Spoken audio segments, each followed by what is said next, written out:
Ginny, Aaron, and Dave here, and we're talking about what spidering is and what you can do about it and what is it. Okay, so I'm going to start off by saying it's not what I thought it was.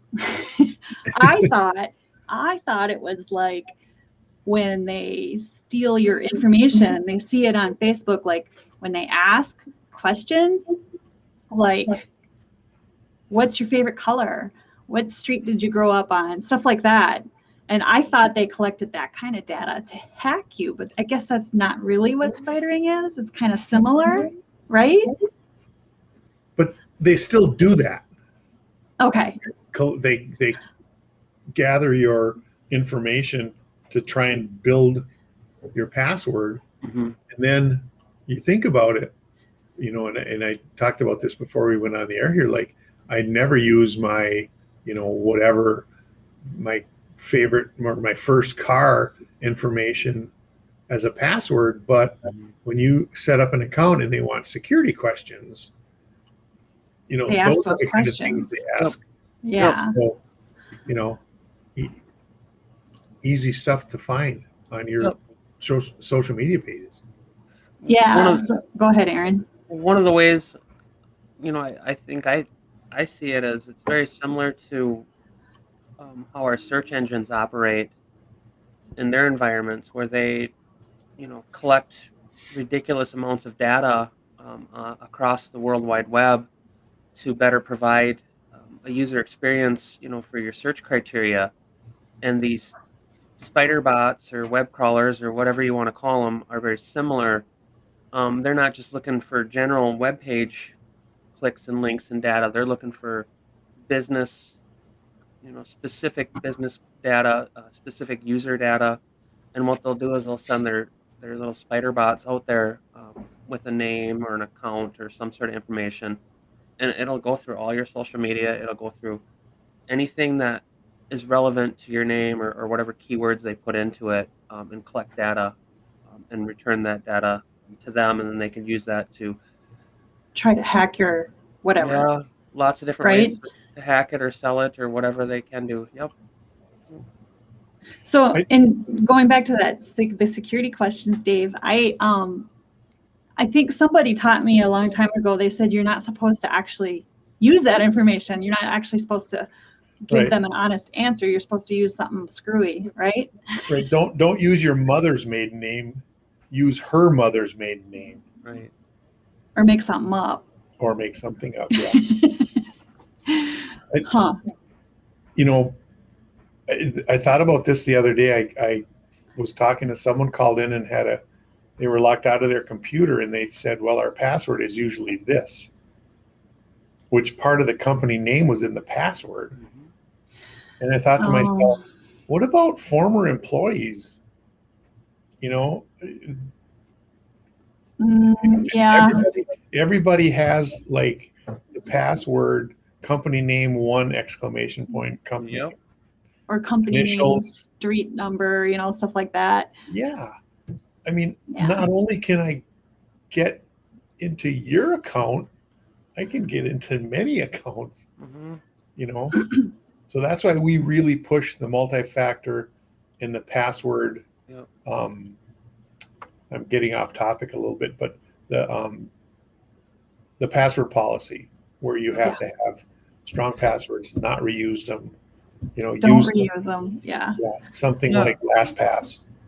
You know, I don't know what other IT service providers do or how they approach. You know, a lot of times, as a technician, we have to create passwords for end users who are getting maybe some new technologies or things like that. And sometimes it's not, we make them fairly generic, you know, so that the end user can take that password, do what they need to do, get logged in, but then change it on their end. A lot of times that change doesn't happen. So a generic password is put in place during the onboarding phase, and the end user never changes it. And now you do get that. Don't we require it? Business 101 XYZ password. Yeah. Well, some instances, yes, you can require, like, here's your password to log into your account, and it's password. And But then when you log in, it says you have to have change to it. change it. Forces it. Yeah. Yep. Or every 6 months it forces a reset. Yeah. Yep. And we've actually implemented a policy across, I think, everybody that hosts email with us. They all have to use two-factor, right? Right. Mhm. Yeah. Mhm. So I mean, that's We way got- more secure than we could talk about passwords forever. I know. And you Oh, know yes. what? We actually already did a live, several lives about passwords. So if you check out our YouTube channel, I just think search dstech.net, because we did do some actual password, how to make, what to do to track your Right. passwords, how to create. Yep. Yeah, we did that.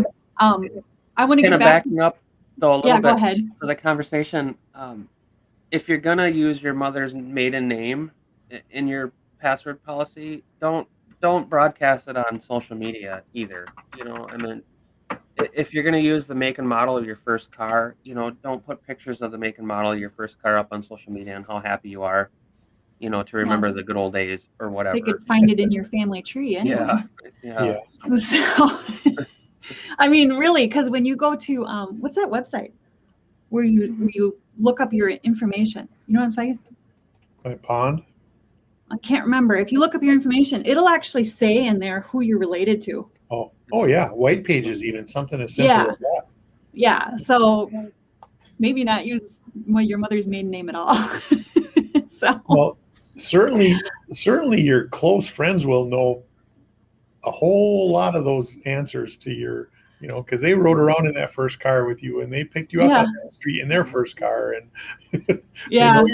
they know your cousins and what their last name is. So you just hope they don't use that for evil. Right?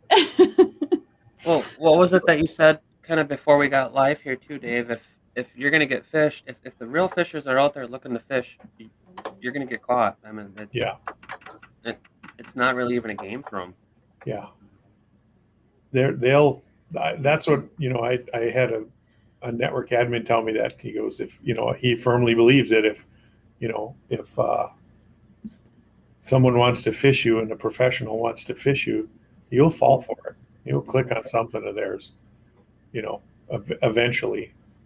And I use the analogy of stealing a car. You can lock it and have an alarm on it and do whatever. But if someone really wants it, they'll come up with a forklift and pick the thing up and drive away with it. Take it right away, right? Yeah. Mhm. I suppose. Yeah, they'll get it. I mean, we can do all we can to protect our data. Well, and that's the Um, point of locking your car and having a complex password and not putting all this information out. Yeah. It's, if I'm trying to hack Ginny and she has two-factor authentication and she has a complex password, I'm not going to spend 3 days. I'm going to go to Move Aaron. on to somebody that's Yeah. easier. Exactly. No. Yeah. Like, No. But you're saying if they're specifically targeting you personally or your company, right? Right. They're it would gonna, be a company more, yeah. Yeah. I mean, that's more Well- valuable, right? And think of sort of our social media realm nowadays. If you were to hack me, Aaron, for instance, it'd take you all but 10 minutes to look at my Facebook and understand where I've been, what I've done, who my family is, where I work. If you looked at my LinkedIn, you're going to get your another hobbies. side of my business career. And, shortly thereafter, you're pretty much going to know a lot about me. So how much can you extrapolate at that point? What's my Yeah. mother's maiden name? I'm pretty sure, Dave, you could probably guess that right now. I was You going to know? mention that. So, stuff like that, right? I do know it Nicole, now that I think of it. So we got to get back to spidering, right? So how do we so attackers gather information about your company using these spidery things, right? That go out over the web and gather information about your company. So what do you do to prevent them from getting in? They're going to get information because your web page is public, Right? right? So what you prevent them from coming in is don't make your password company name 1234. Okay, so password is one line of defense, right? Yep. What's another one? Two-factor Two-factor. authentication. Okay. So how And- hard, how much more difficult is that if I don't even need security questions if I have two-factor authentication? Because I'll give you my password, I'll tell you my password. Yep. But if you don't have my phone to You authorize, can't get in. Yeah. exactly. Yeah. Well, So there's that. There's also phishing training for your employees so that they're not clicking on things, That's right? a big one. Yep. What else? Well, I Well, think you may we're have going to mentioned talk it. about this next Mhm. week, right?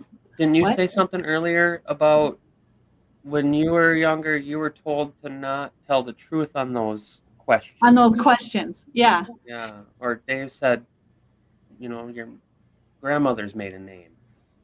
right. I don't even put a name. I put Yeah. something totally nonsense and then make note of it so that I remember what I answered the question with. I never used the actual make, model, and year of my car. I used my nickname for The it, nickname for it. Sure. which is Yeah. not suitable for the airways, but no, I'm kidding. And then we're going to be having a special guest to talk about this, but our SOC AV is a good defense tool too. Mhm. Yep. So, Big time. and then monitoring software that we have on our network and on our customers' networks that monitor what's going on and watch for bad behavior. Yeah, I'm gonna give a little Yeah. hint on this, our SOC AV. Yeah. If you know a little bit about computers, like when I first learned about how our SOC AV works, how the SentinelOne works, the next gen antivirus, it blew me away the way it works versus traditional antivirus. Hmm. So when whoever talks about it next week, you need to listen in and find out and see how this product is Taking care of stuff. It's amazing. It is. It is. Okay. Well, I'm excited to hear about it. So I believe that would be either Josh or Jared. I'm not sure yet. But Yep. We'll see. It'll be cool. Mhm. All right, guys. Well, get on our newsletter so that you know when we're having special guests, Mhm. because I always let the people on our know. And we also have weekly tips. What, Dave?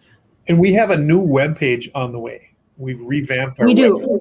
And it'll be right on the webpage. We won't have to say, look under news anymore. It'll be right there. That's going to be cool.